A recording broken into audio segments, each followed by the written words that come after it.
तो अब हम बात करते हैं रिएक्शन मैकेनिज्म के नेक्स्ट टॉपिक के बारे में। हमने पिछले कुछ लेक्चर्स में SN2 रिएक्शन के बारे में पढ़ा कि SN2 रिएक्शन कैसे डिफाइन होती है, किन किन फैक्टर्स पे वो डिपेंड करती है। तो अब हम बात करते हैं, हमारे पास जो दूसरी न्यूक्लियोफिलिक सब्स्टिट्यूशन होता है वो होता है SN1 रिएक्शन। अब SN2 रिएक्शन पढ़ने के बाद तुम्हें ये समझ में आ रहा होगा कि जो SN1 रिएक्शन है इसका नाम क्या होगा। इसका नाम होगा सब्स्टिट्यूशन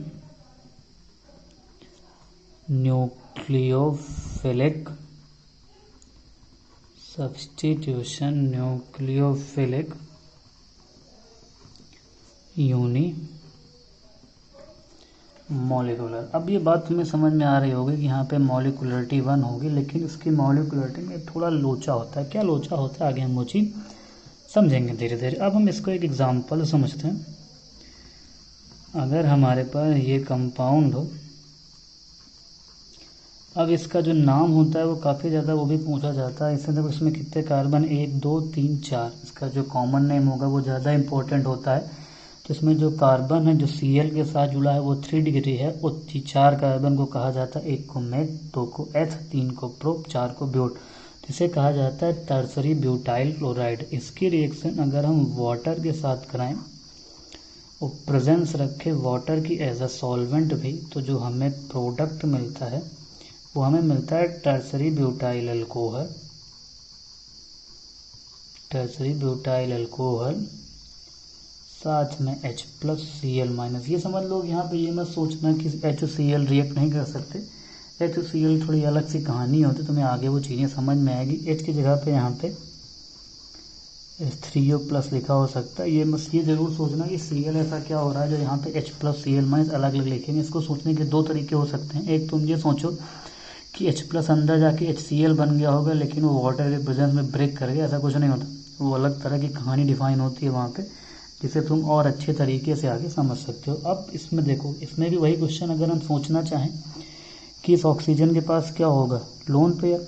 ये Cl एक लीविंग ग्रुप होता है, तुम यहाँ पे Cl की जगह ब्रोमीन भी यूज़ कर सकते हो, उसमें कोई दिक्कत नहीं होगी। ठीक है, अब इस बात को समझो। अब देखो यहाँ पे जो हाई वाटर है वही न्यूक्लियोफाइल भी है, वही सॉल्वेंट भी है। तो ऐसे प्रोसेस कहा जाता है सॉल्वोलाइसिस। सॉल्वोलाइसिस का मतलब ये होता है कि जिसमें तुमने सोल्यूशन को मतलब जिसमें तुमने कंपाउंड को सल्यूट मतलब ये सॉल्वेट करना चाहे, वही क्या कर रहा है, वही अटैक भी कर रहा है, जिसको कहा जाता है सॉल्वोलाइसिस। अब अगर हम इसकी मैकेनिज्म देखें, इसकी मैकेनिज्म में हमें कुछ चीज़ें क्लियर होंगी कि ये रिएक्शन आगे कैसे बढ़ती है। ये एक one of the best example होता है SN1 रिएक्शन का। और भी एग्जांपल होते हैं जनरली जिसमें ज़्यादा कहानियाँ ना हो। हम उसी से शुरू करते हैं, फिर आगे हम धीरे धीरे इसको ज़्यादा एक्सप्लोर करते हुए चलेंगे। अब यहाँ पे एक चीज़ को समझना, जो इसकी मैकेनिज्म होती है वो थोड़ी तुम्हें अजीब लगेगी अगर तुम +1 से भी ज़्यादा, बहुत ज़्यादा तुमने अगर एल्केन चैप्टर में मैकेनिज्म्स नहीं पढ़ी हैं तो, क्योंकि +1 में ज़्यादा मैकेनिज्म ज़्यादा डिटेल में हम जाते नहीं, और सारी मैकेनिज्म की कहानी एक साथ +2 में आती है। +1 में अगर रिएक्शन मैकेनिज्म चैप्टर पढ़ो तो काफ़ी इंपॉर्टेंट होता है, तुम्हें +2 में काफ़ी फ़ायदा करेगा। और +2 वाले ये SN1 रिएक्शन SN2 तुम्हें एल्काइल हैलाइड ऑर्गेनिक केमिस्ट्री के पहले चैप्टर में ही मिल जाएंगे। अब इसमें होता क्या है, बेसिकली पहले स्टेप में Cl- खुद ही बाहर निकल जाता है। जी थोड़ा सा अजीब है। सॉल्वेंट हमें पता है H2O होगा, यहाँ पे H2O सॉल्वेंट होता है। ये Cl- खुद ही यहाँ से निकल जाएगा, मतलब यहाँ से Cl निकला। जब ये Cl निकला तो यहाँ पे इस कार्बन के पास हमें ये Cl निकलने के बाद जब Cl अपने दोनों इलेक्ट्रॉन को लेकर भागेगा, इस कार्बन के पास क्या जनरेट हो जाएगा, पॉजिटिव चार्ज। इस इंटरमीडिएट को कहा जाता है कार्बोकेटायन। मतलब SN1 जो रिएक्शन होती है उसका जो इंटरमीडिएट होता है, उसका इंटरमीडिएट एक कार्बोकेटायन होता है। Cl- निकल कर घूम रहा हो, अगर तुम चाहो तो Cl- यहाँ पे लिख सकते हैं। अब तुमसे ये चीज़ काफ़ी ज़्यादा इंपॉर्टेंट है कि तुमसे टीचर काफ़ी ये क्वेश्चन पूछा जाता है जब SN1 रिएक्शन पढ़ते हैं कि Cl- ने ही दोबारा इस कार्बन पे अटैक क्यों नहीं कर दिया। मतलब ये क्वेश्चन काफ़ी फेमस है, कई टीचर पूछते हैं कई टीचर के लगभग जितने टीचर SN1 पढ़ाते हैं वो 90% टीचर ये क्वेश्चन पूछते ही हैं कि Cl नेगेटिव ने इस पर तुरंत अटैक क्यों नहीं कर दिया। ठीक है, अब अगर तुम्हें इसके बारे में थोड़ा कार्बोकैटायन के बारे में बात करें तो ये एक प्लेनर स्पीसीज होती है। प्लेनर की स्पेलिंग देख लेना, NER होती है, उससे मुझे कोई खास मतलब है, मैं समझा दूंगा। प्लेनर मतलब खासकर ये sp2 हाइब्रिडाइज होता है, क्योंकि कार्बन के पास 3 सिग्मा बॉन्ड है। 3 सिग्मा बॉन्ड वाले कार्बन को sp2 हाइब्रिडाइज कहा जाता है। अब हाइब्रिडाइजेशन निकालने के अपने अपने तरीके होते हैं। तो sp2 हाइब्रिडाइज वाले की जो ज्योमेट्री होती है वो ज्योमेट्री होती है प्लेनर ट्रायंगुलर, मतलब ये कंपाउंड प्लेन में होगा। प्लेन मतलब अगर तुम समझो इस कागज के एक प्लेन में ये कंपाउंड होता है। ठीक है, अब इस बात को समझो। उसके बाद हमारे पास जो ये कार्बोकैटायन होगा, इस कार्बोकैटायन पे वाटर अटैक कर देगा और इस कार्बोकैटायन जो यहाँ पे पॉजिटिव चार्ज होगा इस पे वाटर अटैक कर देगा। जब वाटर अटैक करेगा तो हमें पहले ये प्रोडक्ट मिलेगा, उसके बाद ऑक्सीजन पे पॉजिटिव चार्ज है तो एक ही H+ यहाँ से निकाल लेगा। जब ये H+ यहाँ से निकाल लेगा तो हमें अल्कोहल मिल जाएगा। तुम ये भी कह सकते हो कि अल्कोहल बनाने का तरीका भी होता है, लेकिन इसमें काफ़ी कहानी होती है। आगे जब तुम पढ़ोगे इसमें एलिमिनेशन भी होने लगते हैं, तो ये बहुत अच्छा तरीका नहीं होता है। और H+ साथ में यहाँ पे घूम रहा होगा, तुम इसे H3O+ लिख सकते हो, क्योंकि वाटर होगा तो इसे अपना इलेक्ट्रॉन डोनेट करके H3O+ बना लेगा। अब देखो यहाँ पे एक स्टेप हो रहा है H+ का निकलना, इसे कहा जाता है डीप्रोटोनेशन। अब डीप्रोटोनेशन क्या हर रिएक्शन में होगा? नहीं, ऐसा नहीं होता। डीप्रोटोनेशन हर रिएक्शन में नहीं होता है। अब इस बात को समझो, यहाँ पे कई स्टेप। अब देखो तो इसमें RDS कौन सा होगा, मतलब रेट डिटरमाइनिंग स्टेप, इसका स्लो स्टेप होगा कौन सा? अब उस पर अगर हम ध्यान दें तो अगर हम पहले स्टेप में चलें, देखो पहले स्टेप में जो Cl के साथ लगा हुआ कार्बन है, अगर हम इस कार्बन की बात करें तो इस कार्बन का जो ऑक्टेट है, इस कार्बन का ऑक्टेट कंप्लीट है। ऑक्टेट कंप्लीट होने का मतलब ये है कि ये जो कंपाउंड है वो स्टेबल है। लेकिन जब यहाँ पे हम गए तो इस कार्बन का जो ऑक्टेट था वो अनकम्प्लीट है। अनकम्प्लीट है मतलब ये जो कंपाउंड बना ये क्या बन गया, अनस्टेबल हो गया। लेकिन जहाँ पे इसका ऑक्टेट कंप्लीट है तो ये कंपाउंड क्या होगा, ये कंपाउंड स्टेबल होगा। तो मतलब हमें ये समझ में आया कि इस रिएक्शन में एक स्टेबल स्टेट से हम अनस्टेबल स्टेट की तरफ जा रहे हैं। तुम्हें ये बात भी क्लियर होगी कि ये जो रिएक्शन होंगी ये कैसी होगी, इक्विलिब्रियम में होंगी, क्योंकि ये रिएक्शन बार बार रिवर्स आना चाहेगी। इस बात को समझना। तो हमें ये पता चला कि ये रिएक्शन रिवर्सिबल होती है और ये अटैक कर भी सकती है। कैसे करती है, क्यों नहीं करती है, रिएक्शन रिवर्सिबल कहाँ से होती है, अगर तुम इसे पता करना। तुम सोलोमन पढ़ोगे तो सोलोमन में इस रिएक्शन के बारे में काफ़ी डिटेल में दिया गया कि जो पहली रिएक्शन होती है ये रिवर्सिबल नेचर की होती है। ठीक है, तो ये Cl अटैक कर भी सकता है। तो हम इसी Cl अटैक ना करें, इसी कहानी को शो करने के लिए हम सारी चीज़ों में H2O का हम यूज़ करते हैं। फिर हम आगे समझेंगे कि H2O कैसे Cl को रोकता है, फिर कैसे ये रिएक्शन आगे बढ़कर वाटर अटैक करता है, Cl- अटैक नहीं करता। ठीक है, तब बात को समझो कि हम स्टेबल से अनस्टेबल की तरफ जा रहे हैं। तो जब रिएक्शन अनस्टेबल होना चाहेगी तो ये रिएक्शन होना ही नहीं चाहेगी, क्योंकि जब तुम एक बार स्टेबल चीज़ों को बना चुके हो, तुम अनस्टेबल उसे करोगे तो वो रिएक्शन नहीं होगी। जब वो रिएक्शन नहीं होगी तो इस रिएक्शन को कराने में हमें थोड़ी सी मुश्किल होगी। जब इस रिएक्शन कराने में मुश्किल होगी तो ये रिएक्शन मतलब हमारी स्लो होगी। तो जो फॉर्मेशन ऑफ कार्बोकैटायन होता है यही SN1 रिएक्शन का RDS होता है या फिर रेट डिटरमाइनिंग स्टेप होता है। अब अगर हम इस रिएक्शन के रेट लॉ की बात करें तो जो इसका रेट लॉ लिखा जाता है यह आएगा रेट K1। अब हमारे पास ये सबस्ट्रेट है,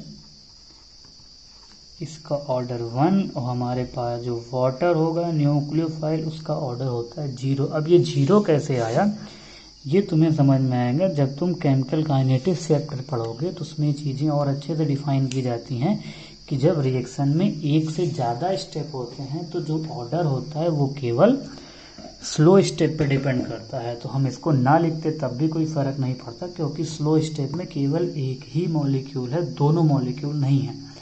तो ऑर्डर पे इसका जो रेट होगा वो केवल सबस्ट्रेट पे डिपेंड करेगा, ना कि न्यूक्लियोफाइल पे। अब इसका जो टोटल ऑर्डर आता है, ऑर्डर ऑफ रिएक्शन आता है 1, मतलब ये 1 ऑर्डर की होती है। फर्स्ट ऑर्डर की रिएक्शन होती है, उसकी जो मॉलिक्यूलरिटी होती है वो मॉलिक्यूलरिटी भी होती है 1। अब मॉलिक्यूलरिटी क्या होती है तुम ये समझ सकते हो सीधे कि कितने मॉलिक्यूल रिएक्ट कर रहे हैं। तो तुम यहाँ पे देखो तो केवल एक मॉलिक्यूल था। अब तुम SN2 में याद करो तो एक एक दोनों के थे, 2 कितने हो रहे थे, 2 हो रहे थे, लेकिन यहाँ पे न्यूक्लियोफाइल कोई मतलब नहीं है। तो हमें ये बात समझ में आई कि रेट ऑफ रिएक्शन ये फर्स्ट ऑर्डर की रिएक्शन होती है। अगर तुमसे सेकेंड ऑर्डर का एग्जाम्पल पूछा जाए तुम सीधे क्या लिख सकते हो, हम सीधे यहाँ पे SN2 लिख सकते हो, मतलब सेकेंड ऑर्डर में SN2 लिख सकते हैं, फर्स्ट ऑर्डर में हम SN1 का यूज़ कर सकते हैं। तो हमें ये बात समझ में आई कि इसका जो ऑर्डर होता है वो 1 होता है, मॉलिक्यूलरिटी कितनी होती है 1। अब यहाँ पे कई डाउट आते हैं, कई डाउट ये आते हैं कि ये Cl निकला क्यों, मतलब ये तो काफ़ी इंपॉर्टेंट चीज़ है कि ये Cl यहाँ पे निकला क्यों। जब Cl निकला तो फिर अटैक दोबारा क्यों नहीं किया, मतलब थोड़ा बहुत अटैक करेगा लेकिन पूरा क्यों नहीं अटैक किया, इस कार्बन के पॉजिटिव चार्ज को वाटर ने क्यों ख़त्म किया। Cl भी तो ख़त्म कर सकता था। तो इसमें कुछ कहानी, क्योंकि हमें प्रोडक्ट ये चाहिए तो हम इस Cl को पकड़ने के लिए कुछ कहानी यूज करेंगे। तो इस Cl को पकड़ने के लिए हम यहाँ पे सॉल्वेंट का यूज करते हैं। तो अगर हम कुछ इंपॉर्टेंट पॉइंट्स की बात करें उससे पहले तुम ये समझो कि ऑर्डर क्या होगा 1, मॉलिक्यूलरिटी क्या होगी 1, SN1। ऐसे ही ऑर्डर इसका मैकेनिज्म चलता है कि जो लीविंग ग्रुप होगा वो पहले निकल जाएगा, लीविंग ग्रुप निकलने के बाद कार्बोकेटायन बनेगा, कार्बोकेटायन पे न्यूक्लियोफाइल अटैक करेगा, मतलब इसका इंटरमीडिएट क्या होता है, इसका इंटरमीडिएट होता है कार्बोकेटायन। अब इस बात को समझो। अब अगर हम कुछ इम्पॉर्टेंट पॉइंट्स की बात करें, अब देखो एक बात याद रखना कि इम्पॉर्टेंट पॉइंट को डिस्कस करने का जो तरीका होता है वो अलग हो सकता है, तरीका या फिर तुम ये कह सकते हो उसका जो क्रम होगा वो अलग हो सकता है। मेरा क्रम थोड़ा अलग हो सकता है, तुम्हारे टीचर का जो क्रम होगा वो जो किस वे में वो डिफाइन करते हैं वो अलग हो सकता है। तो हम सबसे पहले बात करते हैं सॉल्वेंट की, क्योंकि हमें पता करना है कि जो Cl है वो निकला क्यों, वो खुद क्यों निकला। अब उसके लिए हमें कुछ ना कुछ कहानी करनी पड़ेगी तभी वो खुद निकलेगा। अब सॉल्वेंट यहाँ पे हम SN1 में जो यूज करते हैं, हम SN1 में solvent polar protic solvent use करते हैं। याद करो SN2 में हम पोलर ए प्रोटेक सॉल्वेंट यूज करते थे। पोलर प्रोटेक सॉल्वेंट का मतलब ये होगा कि उस सॉल्वेंट के पास क्या होगा, एसिडिक हाइड्रोजन होंगे उस सॉल्वेंट के पास। मतलब जैसे हमारे पास वाटर मतलब यहाँ पे पार्शियल पॉजिटिव, यहाँ पे भी क्या होगा पार्शियल पॉजिटिव होगा, और साथ में हमारे पास होता है अल्कोहल।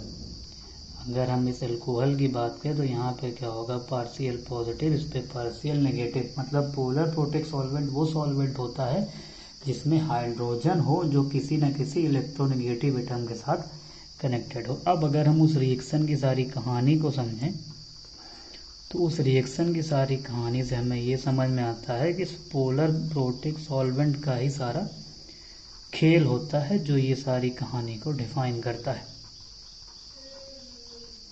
अब इस बात को समझो, इस पास क्लोरीन पे होगा पार्शियल नेगेटिव, इस क्लोरीन पे पार्शियल नेगेटिव होगा, और इन हाइड्रोजन पे क्या होगा पार्शियल पॉजिटिव। जब क्लोरीन पे पार्शियल नेगेटिव है, हाइड्रोजन पे क्या है पार्शियल पॉजिटिव, तो इन सब के बीच काम करेगा फोर्स ऑफ अट्रैक्शन।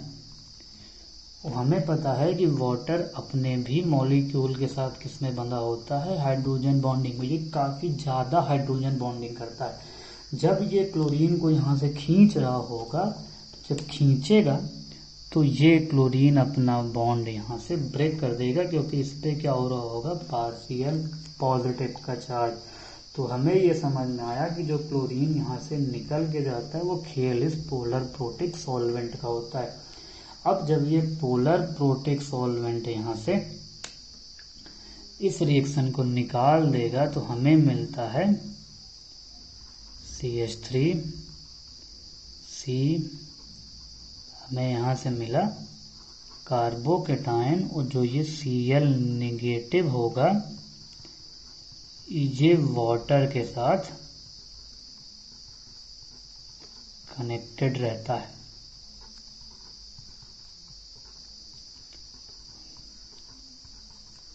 मुझे वाटर के साथ कनेक्टेड होकर इसके चारों तरफ से वाटर Cl नेगेटिव को घेरे रहते हैं और ये इनके साथ ये बॉन्ड में रहता है।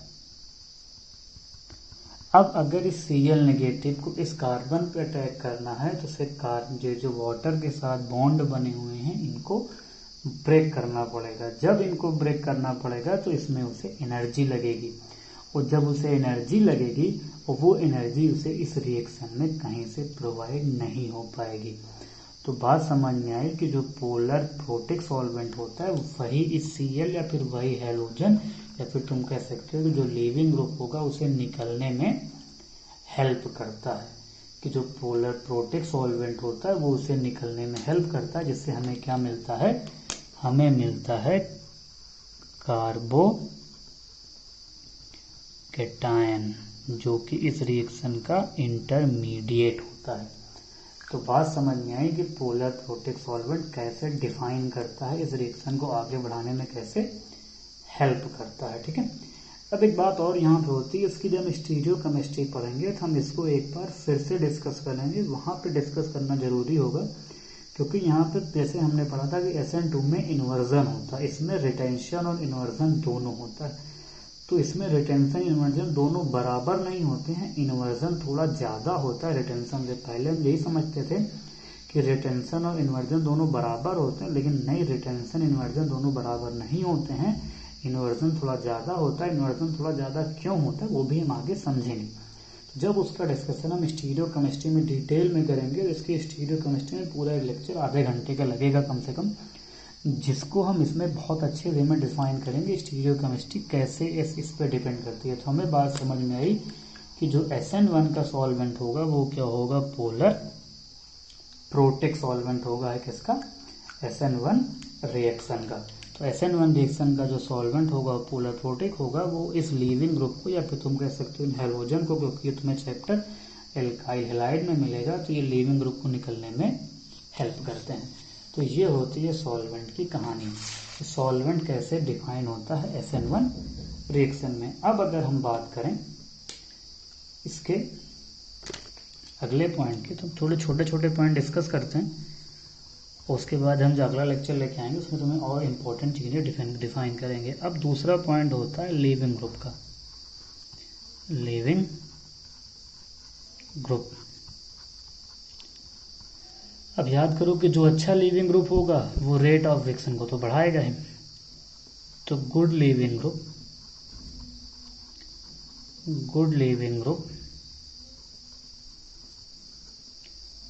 इंक्रीज द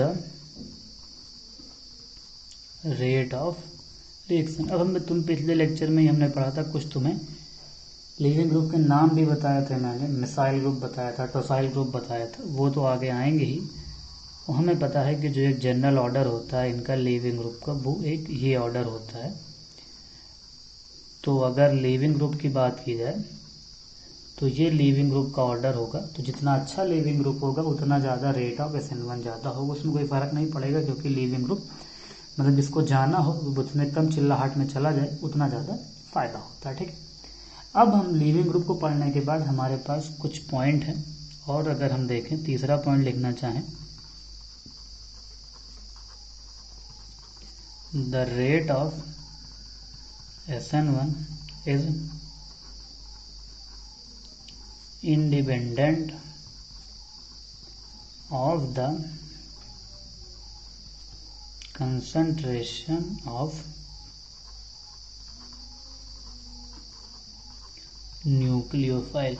अब देखो हमें अभी हमने पढ़ा कि जो रेट ऑफ रिएक्शन होता है, जो रेट ऑफ SN1 रिएक्शन होता है, डिपेंड किस पे करता है, केवल सबस्ट्रेट पे डिपेंड करता है, वो न्यूक्लियोफाइल के ऊपर डिपेंड नहीं करता है। अब देखो तो यहाँ पे जब न्यूक्लियोफाइल के ऊपर डिपेंड नहीं करता तो हम यहाँ पे चाहे जो न्यूक्लियोफाइल यूज करें, लेकिन नहीं, हम यहाँ पे जो न्यूक्लियोफाइल यूज करते हैं वो हम यूज करेंगे वीक न्यूक्लियोफाइल। वीक क्यों यूज करेंगे तुम्हें समझ में आएगा, क्योंकि हम SN2 में पढ़ चुके हैं जो न्यूक्लियोफाइल हम यूज करते हैं वो क्या यूज करते हैं, स्ट्रॉन्ग। तो अगर हम स्ट्रॉन्ग न्यूक्लियोफाइल यूज करेंगे तो हो सकता है रिएक्शन में SN2 के परसेंटेज बढ़ जाएं। वो कैसे बढ़ेंगे तुम्हें आगे समझ में भी आएगा जब हम सबस्ट्रेट की बात करेंगे कि सबस्ट्रेट कैसे डिपेंड करता है SN1, मतलब ये हमारे पास जो SN1 रिएक्शन उस पर सबस्ट्रेट का क्या इफेक्ट आता है वो तुम्हें और समझ में आएगा कि न्यूक्लियोफाइल वीक यूज करना क्यों फायदेमंद होगा, क्योंकि वहाँ पे SN2 होने के चांसेस होते हैं। तो वीक न्यूक्लियोफाइल जनरली जो होंगे वो हमारे पास याद रखना वो न्यूट्रल न्यूक्लियोफाइल होते हैं। तो जैसे हम सबसे ज़्यादा यूज करेंगे वाटर या फिर इथाइल अल्कोहल या फिर मिथाइल अल्कोहल, इथाइल अल्कोहल या फिर मिथाइल अल्कोहल हम यहाँ पे यूज करेंगे। और भी न्यूक्लियोफाइल होंगे, तुम्हें और भी चीज़ें वहाँ पे समझ में आएंगी कि कैसे चीज़ों को हम डिपेंड करेंगे। हमने 3 चीज़ों के बारे में डिस्कस किया, सबस्ट्रेट के बारे में डिस्कस नहीं किया, हमने किया कि न्यूक्लियोफाइल कैसा यूज करेंगे, वीक न्यूक्लियोफाइल यूज करेंगे, लिविंग ग्रुप कैसा होना चाहिए, अच्छा लिविंग ग्रुप होना चाहिए, सॉल्वेंट पोलर प्रोटिक होना चाहिए जिससे वो उस जाने वाले लिविंग ग्रुप को निकालने में हमारी हेल्प कर सके। अब यहाँ पे हमारे पास जो बचा हुआ उसमें सबसे इम्पोर्टेंट है स्टीरियोकेमिस्ट्री। स्टीरियोकेमिस्ट्री से पहले तुम एक काम करना कि कार्बोकैटायन का हाइब्रिडाइजेशन और उसका कैसे, मतलब उसकी ज्योमेट्री कैसे होती उसको देखना। नहीं समझ में आएगा तो मैं समझाऊंगा, लेकिन उसकी ज्योमेट्री एक बार देखना। RS नॉमेनक्लेचर पढ़ना, एक बार पढ़ने की सोचना, नहीं पढ़ोगे तो मैं पढ़ाऊंगा, इसी में डिस्कस करेंगे। अभी जब आगे हम क्वेश्चन डिस्कस करेंगे SN2 और SN1 के, जब हम MS चौहान पूरी डिस्कस करूंगा, इसके लिए पूरी MS चौहान में SN1 SN2 के सारे क्वेश्चन डिस्कस करूंगा। कुछ डिस्कस कर चुके हैं, वही क्वेश्चन क्यों उठाए, क्योंकि वो इजी क्वेश्चन थे, तुमने शुरू किया था, इसलिए सारे डिस्कस क्वेश्चन नहीं किए थे सारे इंपॉर्टेंट। अभी और भी क्वेश्चन में बचे हुए SN चौहान, उसमें सारे डिस्कस करेंगे। और हमारे पास AK सुरेंद्र कुमार मिश्रा की एक बुक है, सिंगेज का एडिशन है, SKM सर इनको कहा जाता है, काफ़ी अच्छे टीचर हैं, उनकी बुक, उसके भी क्वेश्चन को डिस्कस करेंगे तुम्हारे साथ SN2 और SN1 के। तो क्वेश्चन काफ़ी करेंगे। अभी इस पे लेक्चर खत्म करते हैं SN1 की। काफ़ी दिनों से वीडियो नहीं बनाई क्योंकि तबीयत नहीं ठीक थी, तो आगे हर लेक्चर में वीडियो आते रहेंगे और हम दूसरे जो टॉपिक्स पढ़ रहे हैं उस पर भी हम वीडियो बनाने की कोशिश करेंगे। तब तक के लिए मिलते हैं, जय हिंद।